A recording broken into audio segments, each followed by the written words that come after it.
in 2 days. And you don't know where she is? No, not really.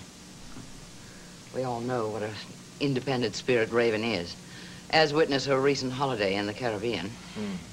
She didn't by any chance meet a young gentleman in the Caribbean, did she? Yes, she did. A young man with 2 names. He called himself Johnny Gentry. But actually, his name is Lance Halliday. Well, have you checked this Lance Halliday? There's no telephone listing. Well, what about her address book? I tried that, but with no success. Okay. What about Nora Fulton, Raven's secretary? What about her? Well, she may have some ideas where this Lance Halliday can be reached. The truth is, Damian, I don't know where she is either. Mrs. Whitney. Nora. Oh, thank God.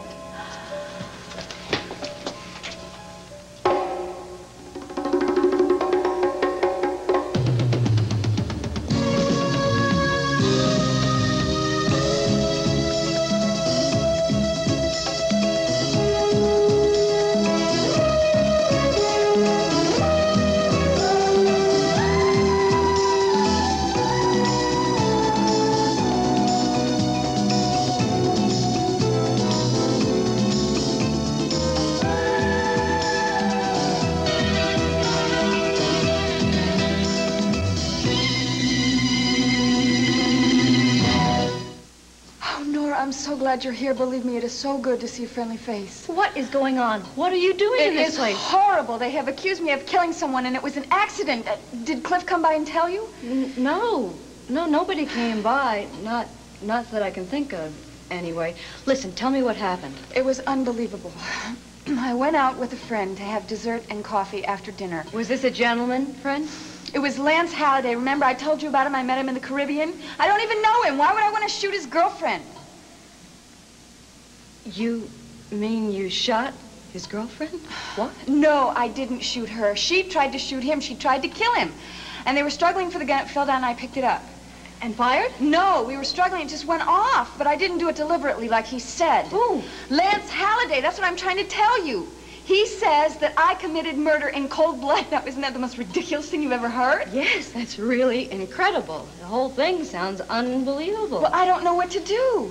I mean, I had an attorney, and then he just ran out from the courtroom, and I didn't see him again, and now I'm stuck in jail. I don't know what's going to happen to me. Well, I can do something for you, Mrs. Whitney. Yes, you can do something for me. Please, will you go home and bring me back some clothes and some things? I've been in this dress for 2 days. Well, if Cliff didn't tell you, how'd you find out? Well, it was on the news. Oh, God, the news. Yeah, it was all over the place. Radio, television, newspapers. Oh, God. You should see the reporters swarming all over the house. Horrible. But listen, I can help you, Mrs. Whitney. But first, let's take care of that list of things that you want. Sergeant, may we have a pencil and paper, please? Certainly, ma'am. Jim, I'm sorry. I just can't see you tonight. For one thing, I had a long, horrible day at the studio. And for another... And for another thing, you just don't want to see me, right? No, Jim, listen. Look, how about sometime tomorrow? Tomorrow's going to be a little too late. This is a problem I've got to deal with right now, Val. Well, I don't see how I'm going to be able to help you. You're going to be able to help me more than anybody in this town. I need somebody to talk to. I need somebody I can trust, somebody I believe in. Even if you don't believe in me. Jim, are you in some kind of trouble? Yes, I'm in trouble. I didn't know I was going to get this bad. And it could get a whole lot worse before it's over. Hey. Hey, Val, could I call you later? You got a lot of nerve showing up here. You're really two-faced. What? You lied to me. And you lied to everybody else. You had one game going on with Raven Whitney, and we had another one. Hey, Jimmy, take it easy. Blood pressure. That's the silent killer, you know. Johnny and Hector told me exactly what happened at the hearing and what you did to Raven Whitney. I did it for the group. The maskers. I'm always thinking of the maskers. You know that. You changed the whole scenario. You changed Johnny's story. You told me you were going to let that woman go after the hearing. But no, you put her back in jail and you tell her she's going to be indicted by the grand jury. Yeah, that's pretty good, too. You know, I think there's a little genius in me. I really do. I mean, that idea came to me at the last minute. No, it didn't. It You've been did. planning that from the very beginning. All of a sudden, I saw the handwriting on the wall. I really did. We had to abandon the old scenario. There was no way that lady was ever going to change her mind about letting us have the theater. I told you that from the very beginning. That's right. You did. You did. You did. You were right, Jimmy. We should have listened to you. We really should have. I had to come up with something better. You know, some new idea. That's what I did. I know what you did. You changed a practical joke into extortion. Extortion? Hey, don't throw those $50 words at me. I know you went to law school. You know what it means. It means you're trying to get money from her. That's the bottom line, Smiley. That's right. I'm trying to get money from her. A few bucks for the trouble we went through. Hey, you don't know this, pal, but Raven Whitney is one of the richest women in the whole world. Huh? You hear what I'm telling you? I looked it up. She's worth over $200 million, Jimmy. $200 million. You know how much money that is? She could drop $50,000, $60,000 out of her pocketbook. It's like you and me losing our bus fare. You're not listening to me, are you? No, you're damn right. $200 million. Think of it.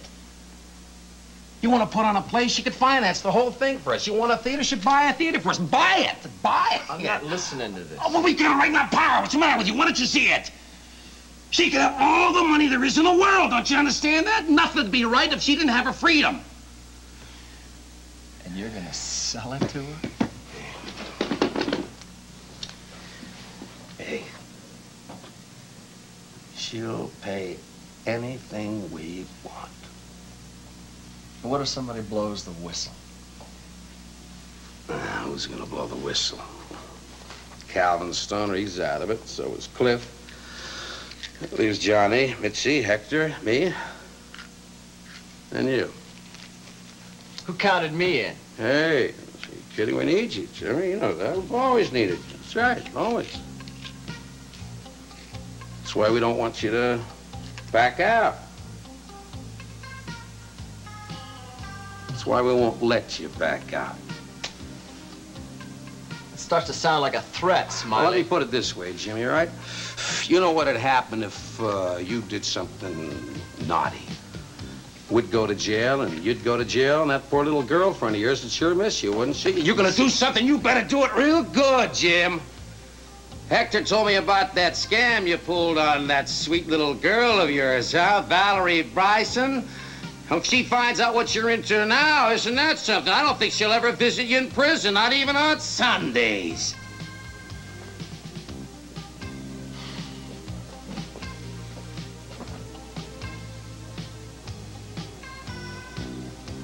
$200 million.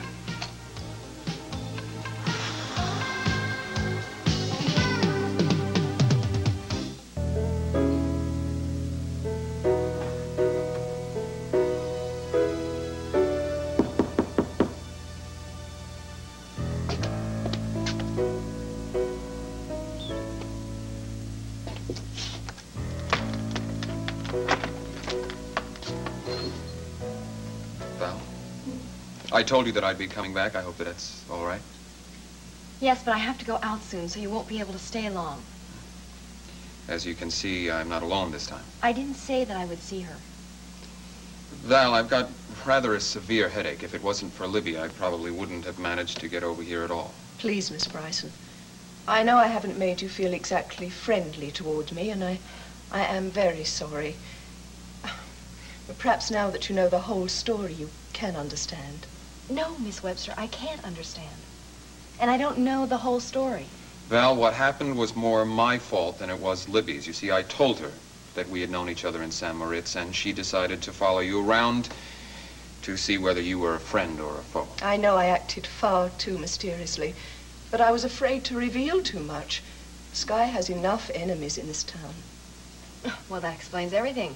I understand perfectly. Val, may we come in, please? Yes, I'm sorry. I realized that I didn't convince you when I saw you last time, that you just found it impossible to believe that the man that you knew as Sky Whitney was a fake. But you didn't offer me any proof, except for your face. But we thought you might accept something else. Some answers. Answers to your own questions about Sky, and in turn, we could get some answers from you about the man who's been living his life. We all want to get to the truth. Val, it's very important to me. And if we can reach the truth, that should give you some peace of mind, too. Well, that certainly would be nice, wouldn't it? Okay, so what would you like me to do? Well, I'd like to talk about us. About what we had in St. Moritz. You see, with my head being the way that it is, I'm a bit foggy, you see, but, well, we could at least try. Do you have the machine? Oh, yes. I thought I could tape your questions. It might be of a help to us later on, if you don't mind. No, fine. I just don't know where to begin. Well, let's start with when we first met, when we were first alone together. How about the first time we kissed? You know, I can't really recall that. That's not very flattering.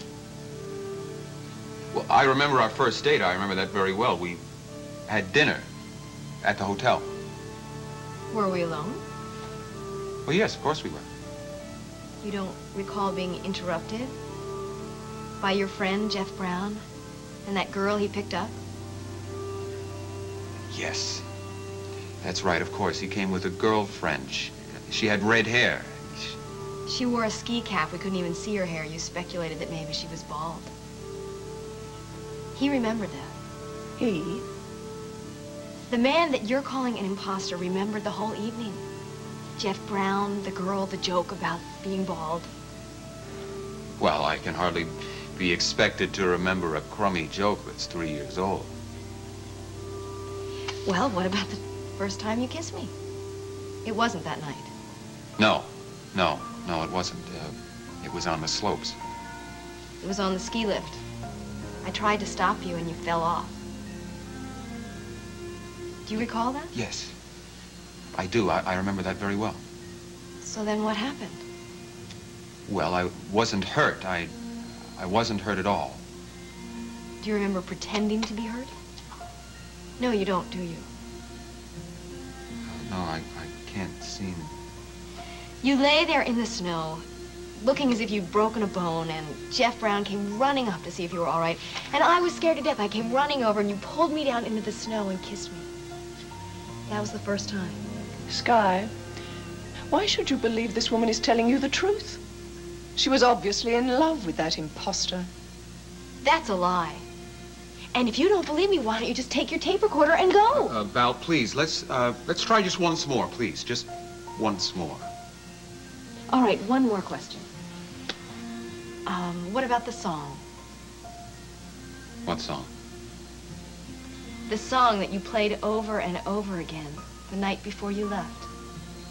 Jeff Brown said he was going to break the jukebox if you played it one more time.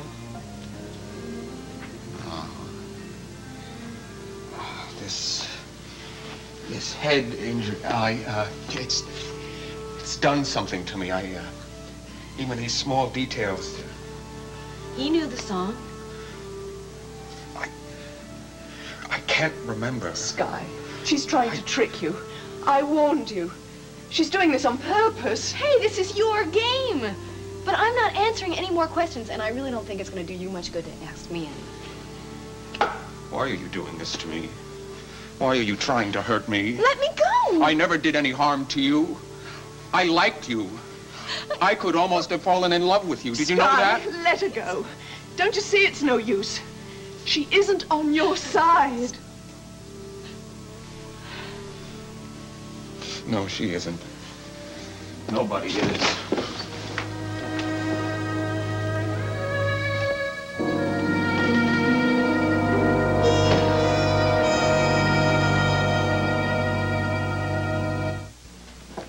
Smiley, where the hell have you been? I've been trying to call you. Take it easy, will you? I've been out doing some good work. I think I talked Jim into coming with us. Yeah. A lot of good that's going to do us now. We're going to have a lawyer for this deal, and Jim was a law student. Oh, great. Listen, now, while you're at it, why don't you get us each a lawyer now? What's that mean? We just blew the whole thing, that's what. What are you talking about? Guess who's here? Raven Whitney's secretary.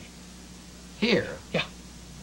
How did she get here? Don't ask me. She just walked in here and found out this whole thing was a phony. Shit, what? She was impossible to bluff. Where is she now? She's downstairs talking to her boss. Ah, gee. Smiley, I have someone here you'd like to meet. This is Miss Nora Fulton. This is Whitney's private secretary. This is my brother, Smiley. Ah, yes, the mastermind.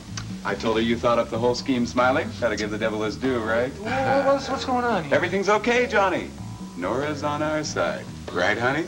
I like a good joke just like everybody else, and I have to admit it, guys. You really worked out a beauty. Yeah? I like that. Hear that, Johnny? Yeah, I hear it. I don't understand it. Well, I don't think very much of my employer anyway. You see, she's the widow of a man who murdered someone who's very dear to me. So that means you won't tell on us. Oh, it's better than that.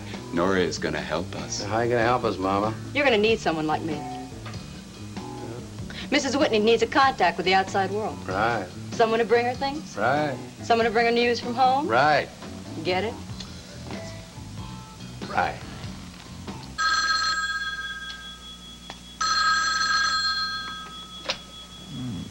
Hello? Jim, is that you? Yeah. Well, I thought you were going to call me back. Well, somebody came by and I just got rid of him just now. Well, is it still urgent that you see me? No. No, I don't think there's any point. I shouldn't be bothering him with my problems. Now, Jim, I never said that. Well, he said you didn't want to see me. It's about the same thing. No, listen, if you have a problem, I would be happy to see you. Really, if you want. Oh, I wish you'd said that a half hour ago. Sounds like you've changed your mind. Well, something's come up, and I've got to go out, so I can't see you tonight. Well, I understand. That's okay. I hope everything works out for you, Jim. Bye.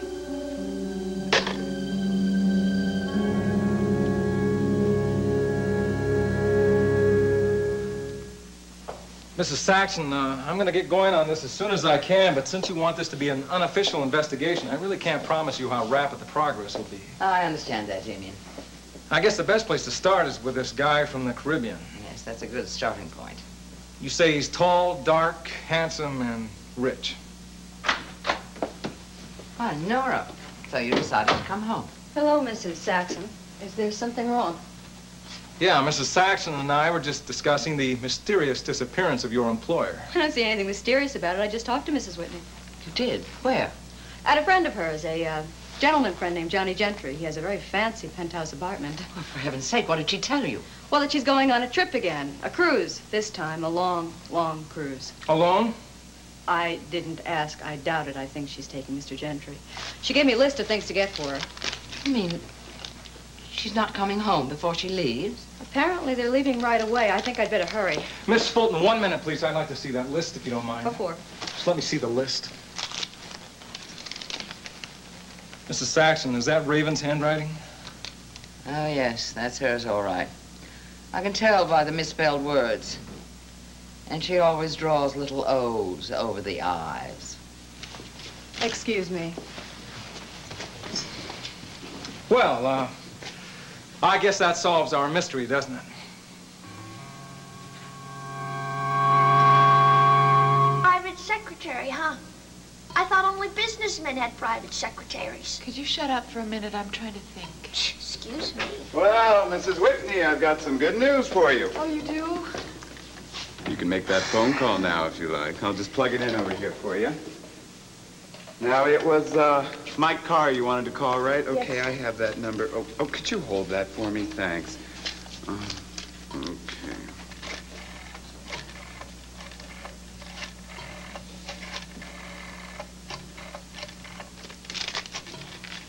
Hello, Mike Carr, please. Yes, this is the 9th precinct. We have someone here who would like to speak with him.